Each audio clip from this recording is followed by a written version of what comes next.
Sanibona, phinde nginibingelele nje nangalesi sikhathi nangalomzuzu nangaleli hora. Socela nje sikwisihloko sithi umyeni nguJesu Kristu. Umyeni nguJesu Kristu. Ngomhla ka-5 nje Juni 2024 I had a dream lapho khona ngiphupha engazuthi singabomakoti sibathathu. And uma singabomakoti kanjena sibathathu sonke sasihlalela ukuthi senze ama-duties wethu, sonke sasihlalela ukuthi senze okufanelekile. Obviously sonke siyazi ukuthi umsebenzi wamakoti ukuthi uyini, umsebenzi wakumakoti ukuthi athobele umyeni wakhe, umsebenzi wamakoti ukuthi adlale indima yakhe, sonke siyakwazi konke lokho. So ngomhla ka-5 June ngiphupha nje singumakoti sibathathu, but engazuthi abanye they are not fulfilling their duties njengabo makoti lapha emshadweni. And when I woke up with this message ukuthi umyeni nguJesu Kristu and osebuya njengamanje ezolanda ibandla lakhe. So ngiyayithanda indlela yazi izwi likaNkulunkulu elinokhiye ngayo in making sure ukuthi nanoma kunolwazi olufihlakele kodwa kuyacaca ngomoya kaNkulunkulu ukuthi konke kusho ukuthini, ngokuba uJehova akasithandeli ukuthi singamazi futhi singamuqondi, kodwa uthanda sifunde sithole lonke ulwazi ebese ngokuqonda konke sikwazi ukuthi sidede kukona konke okubi okungasibeka engcupheni yokungabonani naye embusweni wezulu ngelinye ilanga ngomhla wokuphela. Ngokuba into esemqoka kuJehova ubaba wethu ohlala ekhayizulwini ongumenzi wezulu nomhlaba ukuphulukisa nokusindiswa kwama-souls alahlekile lapha emhlabeni, abuyele kuye enze intando yakhe khona bezofumana ukuphila okuphakade akuhlelile uJehova ekuhlelela thina sonke esimthandayo nesibiza igama lakhe nsuku zonke zokuphila kwethu. So in most cases izinto ezenzakalayo noma izinto alobile ngazo encwadini engcwele, ukulobele ukuthi kukwazi ukuthi kusibuyisele kuye, kukwazi ukuthi kusiqondise, kukwazi ukuthi kusisize, kukwazi ukuthi kusilungisise ebese sibuyela ebukhoneni bakhe because sidukile singabantu. So it's all the teachings ukuthi siqonde ngaye, simazi yena ongcwele, because the more sikhula lapha emhlabeni siphila, abantu they lack understanding ukuthi ezulwini kulindeleke ini kumuntu, they lack understanding ukuthi uNkulunkulu uthandani, they lack understanding ukuthi uNkulunkulu uthabiswa yini, uNkulunkulu uzonda ini. But uNkulunkulu the more eletha izithunywa zakhe, the more eletha othisha, the more eletha iziprophets abafundisi, zonke izindaba zakhe ngezindlela zonke ngokwehlukana kwazo, ukulethela ukuthi abantu bakwazi uku-understanda ukuthi ulindeleni kubona, ukuthi ufunani kubona, ukuthi uthandani, uzondani, so that people bezokwazi ukubamba konke lokhu Jehova akuthandayo bakwenze bese beyamthabisa, bezokwazi ukudedela konke lokhu Jehova akunyanyayo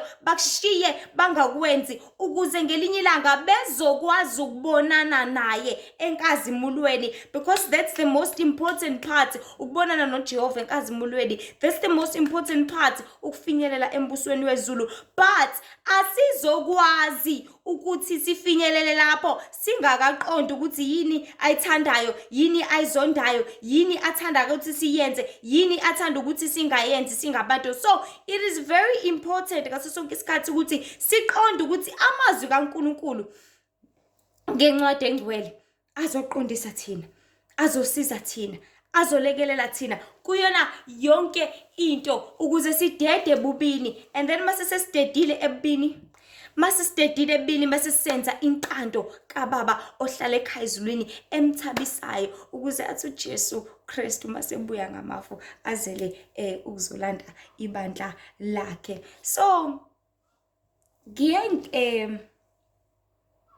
ngibuke nje incwadi engcwele, iBhayibheli, ukuthi yes linokhiye abaningi kakhulu abenza ukuthi kube nezifaniso nezifanekiso eziningi kakhulu. Kufana nencwadi nje yesiprofetho yesambulo, okuyincwadi equkethe okufihlakele kakhulu. Kodwa siyathola laphayana kwisambulo chapter 12 ukuthi lona owesifazane ufaniswa nebandla. And from my dream, that woman, loya owesifazane noma ongunkosikazi kaKristu, or thina singamakhosikazi kaKristu, even incwadi kaHosea siyayithola icaciso ukuthi unkosikazi kaHosea owayeyisiphingi, uNkulunkulu uyakucacisa ukuthi ibandla lakhe leli was uIsrael, abantwana bakhe ababeziphethe ngalo lehlobo. So iBhayibheli indlela elinokhiye ngayo lithatha owesifazane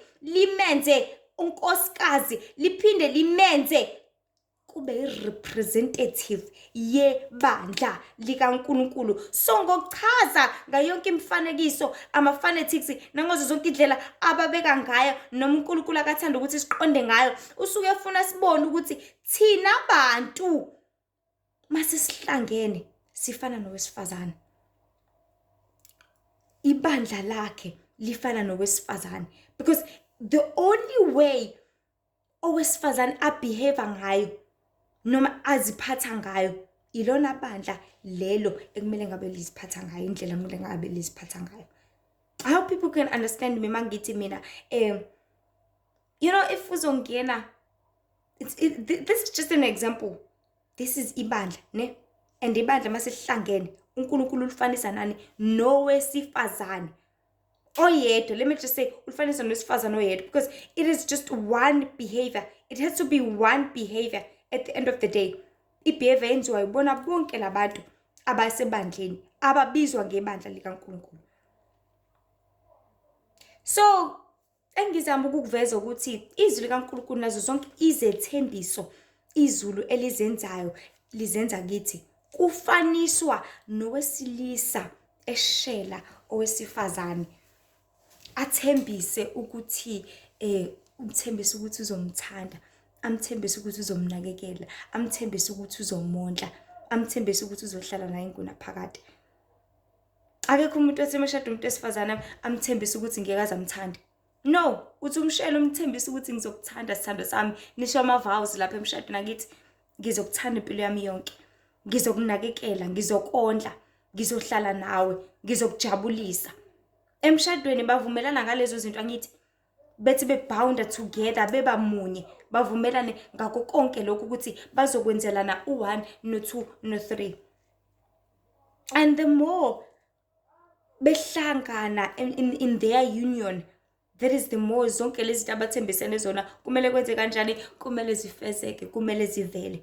And nangu uKristu usithembisa ukuthi uzosithanda, and uyasithanda ngempela, uyasiphilisa, wasithembisa ukuthi uzosinakekela. And uthi masithemba yena, why kumele sikhathazeke ngekusasa?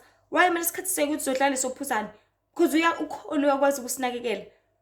Asithembisa ukuthi uzosondla, usondla ngokudla komphefumulo, asondla ngokudla kwenyama, usondla ngazo zonke indlela, usondla ngokuthi sibe nenhliziyo ehlezi ikhululekile ngaso sonke isikhathi, asondla ngokuthi sibe nokuthula ngaso sonke isikhathi, because the only way you can be rich ukuthi wondleke inside, in your spiritual being, in your soul, wondleke ngaphakathi lakho libe fulfilled, libe ligcwale, and then uhlezi ukhululekile ngaso sonke isikhathi, futhi uzohlala nathi. Yabo makupresent yaKristu noma uKristu ehlele eduze kwakho, uba nokuthula, ngisho kuthi udlulele isihlobo sakho, ngisho kuthi udlulele umntwana wakho, but you are always at peace ngaso sonke isikhathi. I quote from the Master's Voice ukuthi uthi usushone, ngisho kuthiwa ushonele ugogo wakho kwawuhlala naye, noma umzali wakho obuhlezi njalo nidlala naye, nenza yonke into naye, but ngale nkathi eshona edlule emhlabeni, leyo pain leyo oyizwayo, kube ngazuthi umhlaba wakho uyama, kube ngazuthi khona isici usakungoba ngazuthi nawe ungavela ushone, avela uKristu afike azokunikeza induduzo ongakaze wayicabanga, ongakaze wayibona. And leyo nduduzo leyo uyithola ngepresent yaKristu prayer. So yikho uJesu ayake athi ngimi ngasemnyango ngingqongqoza, ilo naloyo olizwayo izwi lami angivulele ngingene. Mina nobaba siyawuhlala naye, sidle naye. So manje ekumele sikwazi sikuqonde ukuthi uma sikhetha uJesu ukuthi abe inkosi yethu nomsindisi, simamukela ezimpilweni zethu, sisuke sisayina that marriage certificate. Usukusayina ukuthi sengiyashada manje, ngishada noKristu, ngiyamamukela njengenkosi nomsindisi, mina ngizoba ku-union naye. Ngokumkhetha kwakho ushayina leso certificate. That is why abaningi mengabe bebhabhadiswa athole isitifiketi bathokoze kube mnandi, because usuke enze isivumelwano esikhulu sempilo yakhe. That is why futhi in many ceremonies baptism in churches kuba ne-great joy, kudunyiswe, kuhlabelele, kubungazwe, kujatshulela lo oseyamkela uJesu, abongele ukuthi awu siyakubongela Nkosi yami, hawe ma usuthatha isinqumo esihle esikhulu ngoba usuke engene kwinto enhle. It's just like ubongela umuntu eshadayo, it's just like umuphi izipho ukuthi useshadile sebehlangene, because into enkulu lena, into enhle lena, into emangalisayo lena, into ethabisayo, futhi into ephulukisa umphefumulo womuntu. Ngiyakubona ukushada kwalapha emhlabeni kuhle, kumnandi, kuyabongeka, kuyabongisa, kuyathabisa, kunazo zonke izinto ezimnandi. But yabo lokhu ukushada noKristu kusuke kukhulula umphefumulo wakhe kufeni. Because futhi now this makes clear, because mangabe ungashadile usuke usengcupheni ukuthi ungalalana nombani, ngithi and mhlawumbe ungathola izifo, mhlawumbe ungaba senkingeni, ungenzekana noma yini. But if usushadile uyazi ukuthi yena umyeni oyedwa, mina ngilana nomuntu oyedwa, you're gonna be saved from each and every or any disease engaba khona emhlabeni. You're gonna be saved from anything engakwehaqa noma engakulimaza noma engasiyenzeke. So ngaso sonke isikhathi if siba singena emshadweni, samukela uJesu njengenkosi nomsindisi, sibhabhadiswa, sihlenga, simkhetha uthi ngiyamkhetha njengenkosi nomsindisi, azi ukuthi ungena emshadweni, azi ukuthi usayina isitifiketi somshado, azi ukuthi futhi umshado uyavuselelwa ngaso sonke isikhathi. That is why you need to go to church each and every Sabbath. Why? Because umshado wakho kumele uvuselele njalo, wazi ukuthi njengoba mina ngishadile kumele ngihlezi ngizikhumbuza ukuthi kombe ngangishadeleni, kombe why ngenza lesivumelano, kombe why ngathatha lesinqumo kwayesekuqaleni. Hlezi usikhumbuzise. Now indaba isekuthenini uma usungumakoti, uyawazi yini umsebenzi wakho, uyawazi yini ama-duties akho ukuthi imaphi, nokuthi kumele uwafeze kanjani, nokuthi kumele ufulfille whatever noma yini ekumele uyifulfille. Because umuzi nomuzi unomthetho wakhona, umuzi nomuzi unendlela umyeni athotshelwa ngayo, ikhaya nekhaya kunezinto kumele uzenze njengomakoti. So kumele sazi bantu baNkulunkulu ukuthi ukuba unkosikazi it is a full-time job. Kumsebenzi nje o-full time, umsebenzi wansuku zonke ngoba kuningi osuke uresponsible for kona. Another thing ukuthi uma usushadile ayikho into engashintshi ngawe. Number one, like I said, it is a full-time job.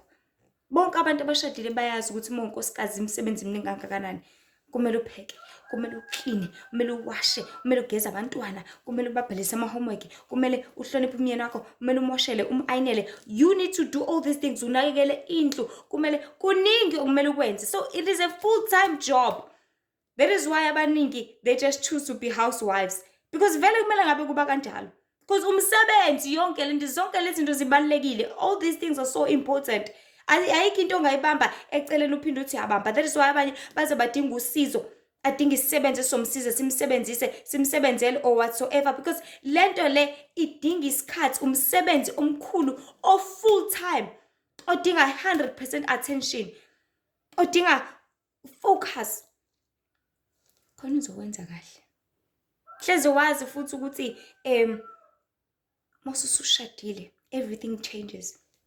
Kushintsha ikhaya lakho, ushintsha indawo la uhlala khona. Kushintsha indlela yokugqoka. Awusagqoki nje into ezimfishane njengamanje, awusagqoki into ezikubambayo, cha. Awusahlala ekhaya lakho. Bukade ubiza lesi sibongo, usuyashintsha manje usuyobiza lesi sibongo. Kushintsha yonke into, kushintsha awusahlala nanombani manje. Ubuhlala nabangani laba bangashadile, awusahlangani nabo, usuhlala nabashadile manje. Awusakhulumi nanoma yini, usuhamba uhleba usuhlala nomama manje. Awusenzi nanoma yini. Bukade wena i-weekend uyaphuma uyangena, cha. Manje sekumele uma kuyi-weekend uthole umnyeni wakho. Uma kumele uma kuyi-weekend wenza ukuthi sekumele ufulfill this kind of duties. So nakuNkulunkulu kukanjalo. Awusahlali kunanoma yiphi indawo, usahlala emathaveni, cha. Usuhlala ebukhoneni baNkulunkulu. Awusafundi nanoma yiphi incwadi ezongcolisa amehlo akho nezindlebe zakho. Ufunda ama-novels, cha. Usufunda iBhayibheli lakho. Awusakhulumi nanombani. Abantu emhlabeni niyakhuluma, niyahleba nabangani nani, cha. Usukhuluma izinto eziyiqiniso kuphela, izinto ezoba usizo kuphela, izinto ezakhayo kuphela. Awusagqoki nanoma kanjani. Oh, this is very important. Owesifazane, especially owesifazane owesaba uNkulunkulu, akagqoki nanoma yini. Akagqoki izinto ezifishane kodwa ugqoka izinto ezinde, ugqoka izinto ezihloniphekile, izinto ezizomenza athobeke. Agubazele futhi ekhanda, ashuqule uma kumele ashuqule. Athobeke, kucace ukuthi uwunkosikazi wewundlu kwangampela. And yazi indlela engithanda ngayo thina abaZulu, i-culture yethu, indlela erepresenta ngayo ubuZulu. Yazi even nje indlela okwenziwa ngayo represent uNkulunkulu direct. Because umuntu wesifazane oshadile uyashuqula, umthetho lo. Owesifazane kumele agqoke azothi, umthetho lo. Kumele athobeke, kumele ahloniphe, kumele alalele izinzezo zokulunga, umthetho loyo. Sebenze naNkulunkulu kukanjalo. It is as simple as that. There's nothing different. There's nothing new. Kuba kukanjalo nje, akukho okunye. So kumele futhi aqikelele ukuhlonipha imithetho yasemzini. Athobele umyeni wakhe ngayo yonke indlela, ngaso sonke isikhathi. More especially kumele amthande ngenhliziyo yonke. Uma kodwa njani ozothanda umyeni wakhe mhlawumbe aphinde athande nomunye umuntu, akaphingi loyo? Definitely aphingi, kodwa kumele amthande ngenhliziyo yonke. Ilokhu uKristu akufunayo kuthina. Thanda umyeni wakho ngenhliziyo yakho yonke. Thanda uNkulunkulu ngenhliziyo yakho yonke. Thanda uNkulunkulu ngengqondo yakho yonke. Thanda uNkulunkulu ngamandla akho onke. Thanda uNkulunkulu ngemphefumulo wakho wonke. And uma umthanda ngamandla akho onke, uyazi ukuthi yonke into oyenzayo yenzela uNkulunkulu, angithi? It's just like unkosikazi, yonke into ayenzayo uyenzela imndeni wakhe, uyenzela umyeni wakhe, uyenzela abantwana bakhe nani. Amandla akhe onke. Ngengqondo yakhe yonke yazi ukuthi yonke into ayicabangayo, icabanga emzini wakhe ukuthi semele ngimuve manje, kumele ngishintshe, kumele ngithenga ukuthi. Ngenhliziyo yakhe yonke yazi ukuthi nje yonke into ayenzayo la ehamba khona ucabanga kwakhe, ucabanga ekhaya, ucabanga ngabantwana bakhe. Ngengqondo yakhe yonke hlezi njalo ezindla ngento ehlangene nomndeni wakhe. Because uyawuthanda ngenhliziyo yakhe yonke. Same as uNkulunkulu simthanda ngenhliziyo zethu zonke. Kumele siqikele ukuthi umthetho wakhe uhlezi ula enhlizweni zethu. Asibe nenhliziyo ezimbi. Siba nenhliziyo ezisizayo, siba nenhliziyo ezimnene, siba nenhliziyo ezithobekile, ezichobezekileyo, ezaziyo ukuthi kumele ifulfill ama-duties. Sazi ukuthi masimthanda ngengqondo yonke, kumele hlezi sicabanga ngokukaNkulunkulu, hlezi sicabanga ukuthi uNkulunkulu singamenzelani. Simthande ngamandla ethu onke, sihlezi sicabanga ukuthi osukwini yini engamgijimela ngayo uNkulunkulu, whether ngiyashumayela, whether ngiyadumisa, whether ngiyamkhonza, whether ngiyasiza abantu, whether ngiyakhulekela, whether ngenza noma yini ezotshengisa ukuthi uNkulunkulu ngiyamthanda mina, ezotshengisa ukuthi uNkulunkulu ngiyamlangazelela mina, ezotshengisa ukuthi uNkulunkulu I want to do all these things, ngimenzele. So uNkulunkulu athi simthande ngako konke. And hlezi sazi ukuthi the more uzinikela ukuthanda ngako konke lokho, that is the more you get more and more. That is where i-blessing kaNkulunkulu always comes. Because uthi uma umthanda ngenhliziyo yakho yonke, wenza sure ukuthi inhliziyo yakho ihlezi inokuthula. Wenza sure ukuthi inhliziyo yakho ihlezi ijabulile. Umthanda ngengqondo yakho yonke, ukhanda sure ukuthi uba nokuhlakanipha. Wazi ukuthi uma unkosikazi isikhathi sokucleana manje, isikhathi sokupheka manje, ukwazi ukwenza konke. Ube wesifazane okhutheleyo izaga 31, wesifazane ohlakaniphile, oyakhaya indlu yakhe, eyakha ngokuhlakanipha nobuqotho nangokuqonda. uma umthanda amandla akho wonke uhlezi unamandla, uhlezi unogqozu, uhlezi unentshisekelo, uhlezi unothando lokwenza more and more. Uma umthanda umphefumulo wakho wonke, guess what? Umphefumulo wakho uthola ukuphila okuphakade. That's it. You always get something out of it. Uhlezi uthola okuthize ngako konke lokho. And uyazi na uma umama uthanda umndeni wakho, ukuthi abantwana bakho uhlezi ujabulile because you're showing them all the love. Ngokubatshengisa kwakho lonke lolo thando. Phinde futhi uthola the same joy because konke ozinikele ngakho uthola the same. So kumele sazi ukuthi kumele sihlelele ukufeza nokwenza intando kababa ohlala ekhaya ezulwini, ngokuba ilokho okusuke kulindeleke kuthi ngaso sonke isikhathi. Sihlezi sazi futhi siqonde ukuthi uKristu uma ebuya lapha emhlabeni akazile emabandleni, akazile kaShembe, akazile eZayoni, akazile sengithi Nazareth, akazile Weseli, akazile bandleni abasindisiwe, noma emabandleni njengoba abantu becabanga ukuthi hayi uma ngikhonza kuleli bandla nje definitely showcase ngezulwini. Cha.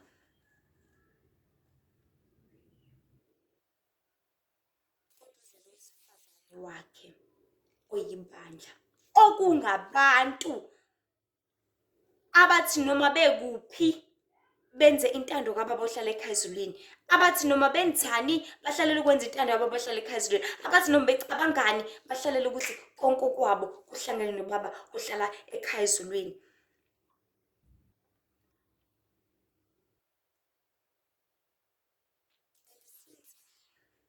Sebamkelile uKristu,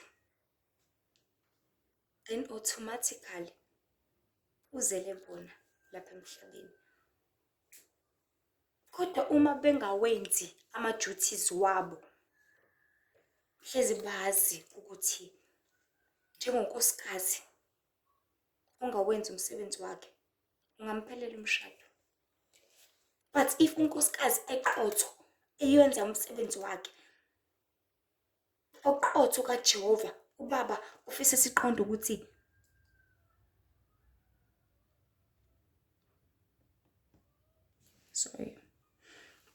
kunengqondo ekhona egcwele ukuthi abantu bazitshela ukuthi since sebemamkelile uJesu njengenkosi nomsindisi then automatically uzele bona lapha emhlabeni. Cha, ubaba wethu ohlala ekhaya ezulwini ufisa sazi ukuthi siqonde ukuthi akunjalo neze. uKristu uzobuyela abangcwele abakade benza intando kaNkulunkulu, begcina ubufakazi bakhe, bemfuna ngenhliziyo yonke, bethela izithelo ngokuzala more and more children lapha emhlabeni. Because uthi asihlale kuye, ngaleyo ndlela we'll keep on bearing the fruits of the Spirit. And ngokuhlala kuJehova uzolibela uzala ngokuba qotho, ulibele uzala more and more children, ulibele wenza konke okuthandeka enkosini, ulibele umultiply ngokushumela izwi kaNkulunkulu, wenza ukuthi kube nabantu aba more and more abafuna uNkulunkulu, wandisa ibandla likaNkulunkulu likaKristu, wandisa umndeni elingumndeni wasezulwini ngokushumayela izwi leqiniso mihla yonke. So ngaso sonke isikhathi uma bethola ithuba bengagcini kodwa lapho, futhi bengamufebeli uKristu ngokugijimela kwabanye onkulunkulu ukuze bangcoliswe yibo ngesono, bengasabi ingcwele, ngokuba ukwethemba nje omunye uNkulunkulu kuyisono esingukweqa umthetho kaNkulunkulu, esingcolisa sikususe ebungcweleni. So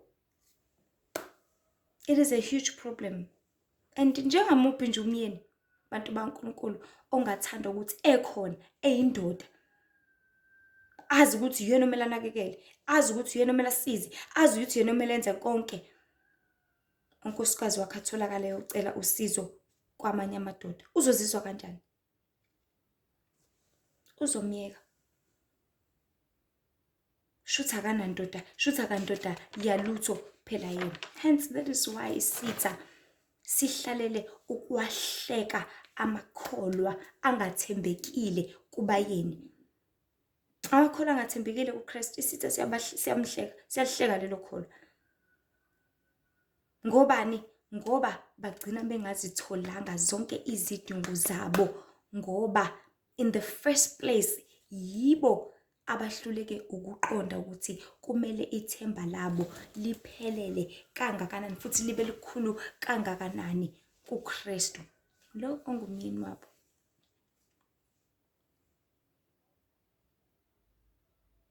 So isitha bese siyabakolodela-ke abantu ukuthi buka nihlupheka kangakanani, kodwa bese ngithi ninoNkulunkulu-ke. Sibaluthekise abantu ngokungekona. Lento yokunganeliseki bantu baNkulunkulu is such a huge problem. It's such a tragic. Lento yongabekezeli. Ulinde. It's always a huge problem.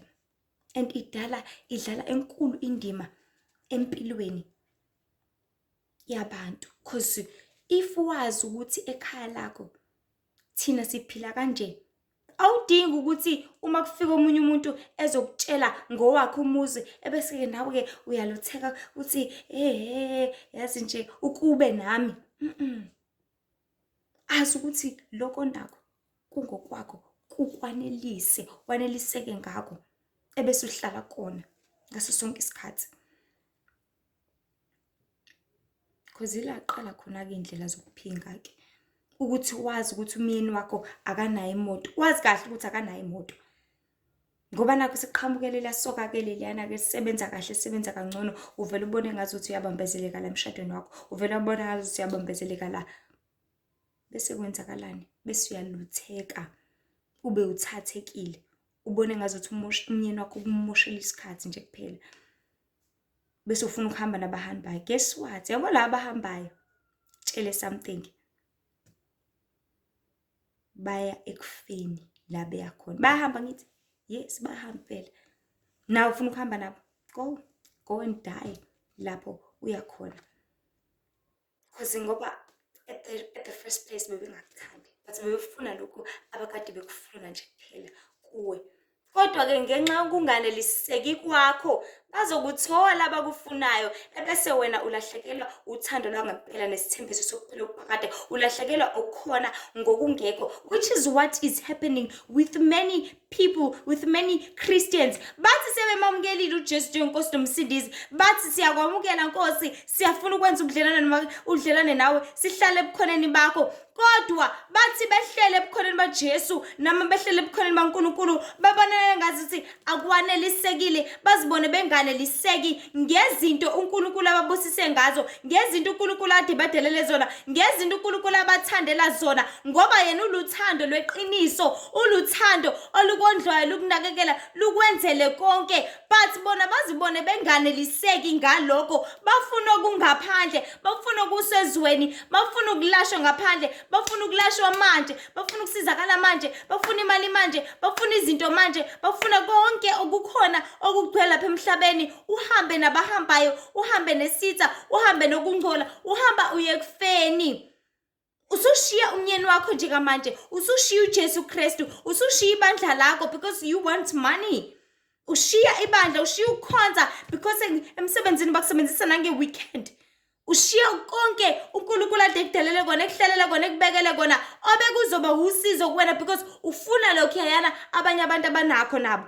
Ufuna lokhuyana abanye abantu abakutholayo nabo. Ufuna lokhuyana ngokunganeliseki, ngokungabekezeli. But there is a promise, kunesithembiso sokuphila okuphakade if wazana noKristu.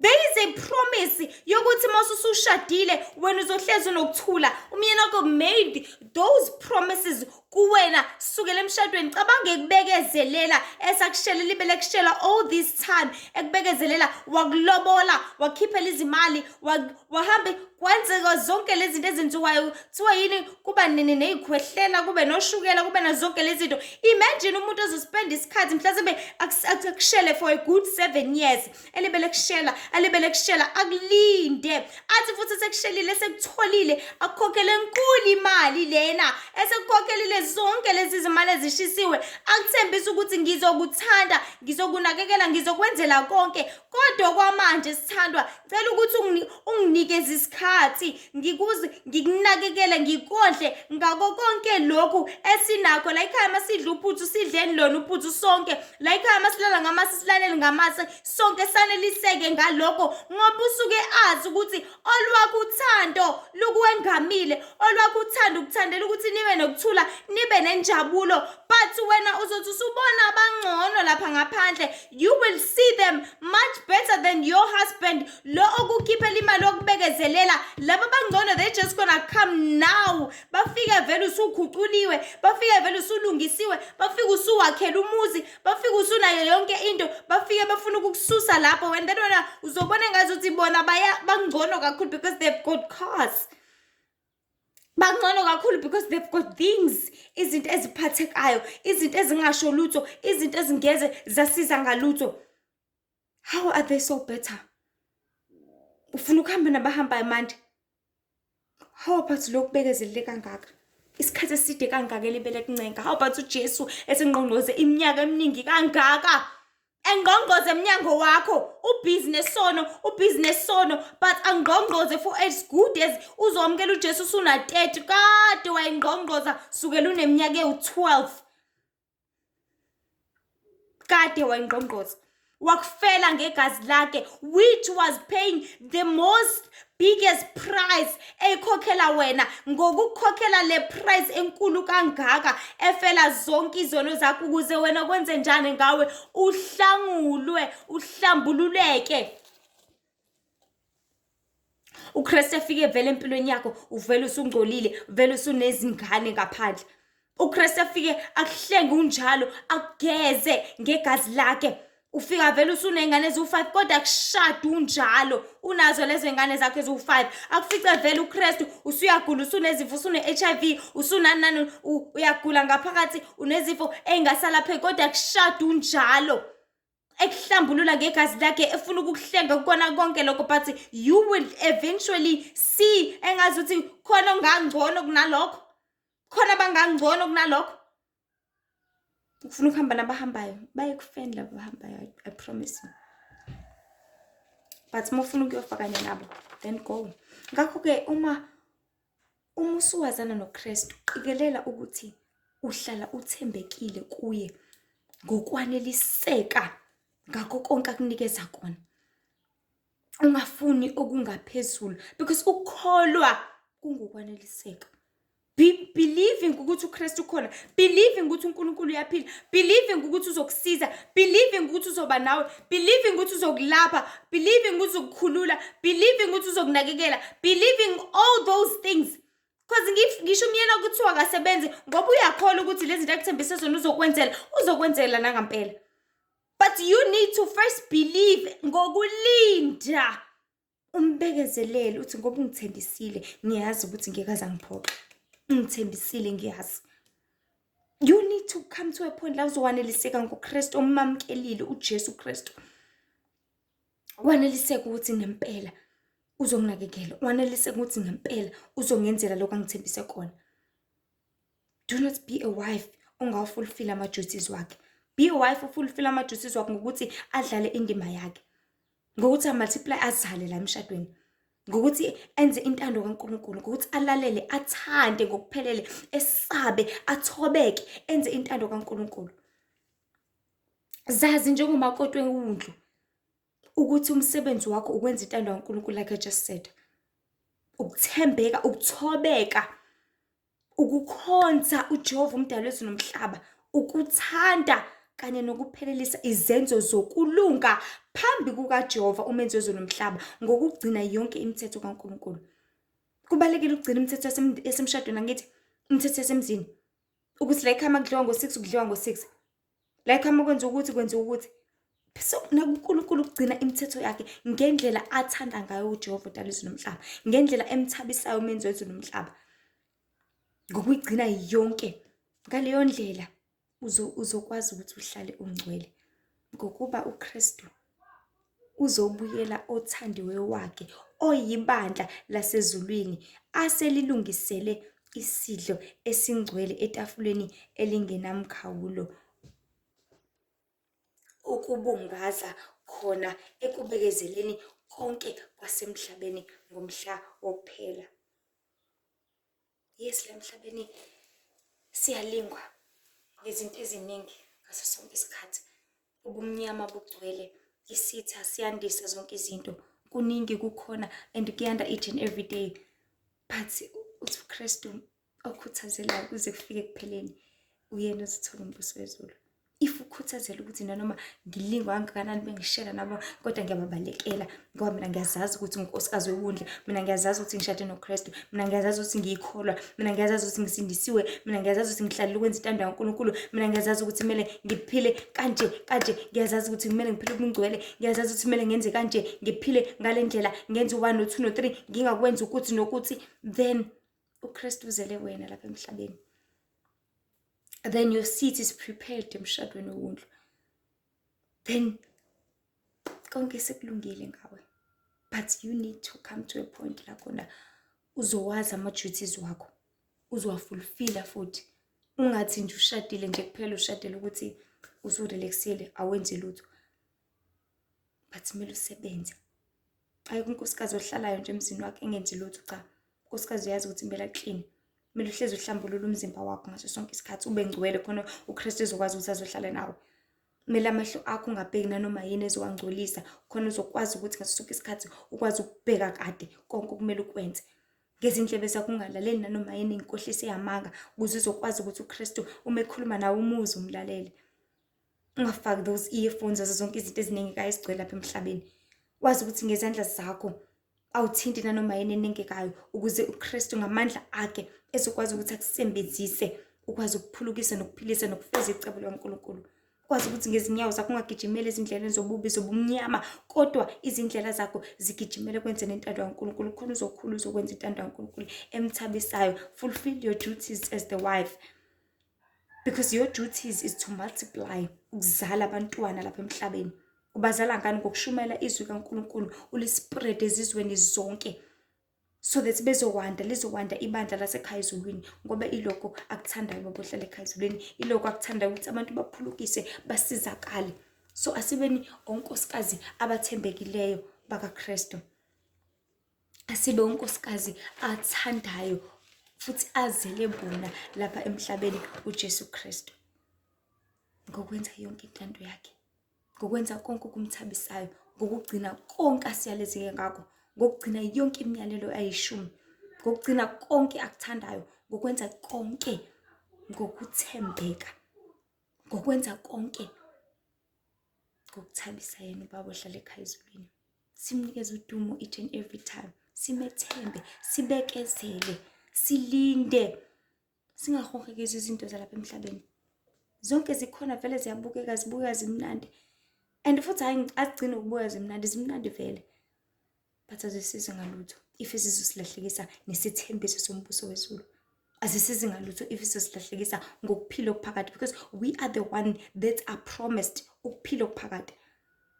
Kumele uhlezi usazi isithembiso sakho, ngoba wena othendisiwe, not the other person. Ebese siqaphelani ngaduyiswa umuntu, ngoba esikhathini sokugcina kuzovela abaningi bafune ukudukisa abaningi, but umsebenzi wakho njengonkosikazi ukuthi uqaphele ukuthi ungadukiseki. So you need to grow in Christ, grow in the Spirit, know everything uJehova akubambise yona afuna ukuthi uyazi, so that ungeze wadukisa nanoma yipi into enkohliso ehlalela ukuthi kudukise vele lapha emhlabeni. So hlezi sazi abantu kaNkulunkulu ukuthi umyeni uJesu Kristu. So asafulfillile ama-duties wethu singabantu, ukuze umyeni mayibuya lapha emhlabeni abuyele ukuzosilanda siyothaba naye emshadweni wewundlu etafuleni elingenamkhawulo ekhaya ezulwini alilungiselile, ngoba uzele abanjani abangcwele. So mangabikho osalayo mhla abangcwele bebizwa, mhla inkosi ihambayo, mangabikho osalayo. Inkosi nje ibe nani, ngibusise kakhulu. Ngihlezi nazi ukuthi uNkulunkulu uyasizonda isono, uNkulunkulu uyabuthanda ubungcwele. Sacela nje nihlezi nidlulisa le myalezo nakwabanye bathole ukuphulukisa nemiyalezo eqiniso. Futhi-ke hlezi nazi ukuthi ezinye izinkundla zokuxhumana engithola khona kuzo uLishithemba nje kwaMzobe ku-TikTok, Facebook and Instagram. This is Lishithemba Mzobe. Inkosi nje ibe nani, ngibusise kakhulu.